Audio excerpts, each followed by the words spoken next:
કાર્યાલય ખાતે ભાજપના નિરીક્ષકો આવી પહોંચતા ડીસા પાલિકાના ભાજપના નારાજ સભ્યોએ પાલિકા પ્રમુખ સામે નારાજગી દાખવી કરી રજૂઆતો। ડીસા નગરપાલિકામાં ભાજપમાં ચાલી રહેલા જૂથવાદ અંગે નગરપાલિકા પ્રમુખને હટાવવા એક જૂથના સભ્યોએ રાજીનામા આપતા ભાજપ મૂવડી મંડળ દ્વારા નિરીક્ષકો મોકલી દરેક સભ્યોની રજૂઆત સાંભળવામાં આવી હતી। નિરીક્ષકો દ્વારા પાર્ટીના મૂવડી મંડળ સમક્ષ રિપોર્ટ રજૂ કરાશે, જેના આધારે પાર્ટી દ્વારા આગામી પગલાં લેવાશે।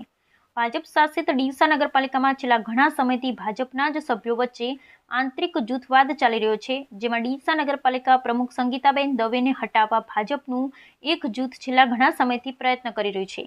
જેમાં તાજેતરમાં જ પાલિકા પ્રમુખથી નારાજ પાલિકાના ઉપપ્રમુખ, વિવિધ સમિતિઓના ચેરમેન તેમજ અન્ય સભ્યો મળી કુલ 21 સભ્યોએ રાજીનામા ધરી દીધા હતા, જે બાબતે ભાજપ મૂવડી મંડળ સમક્ષ જતા મૂવડી મંડળ દ્વારા ભાજપના પ્રદેશ ઉપપ્રમુખ ગોરધનભાઈ ઝડફિયા, કૌશલ્યા કુંવરબાને નિરીક્ષક તરીકે મોકલતા બંને બનાસકાંઠા જિલ્લા ભાજપ કાર્યાલય ખાતે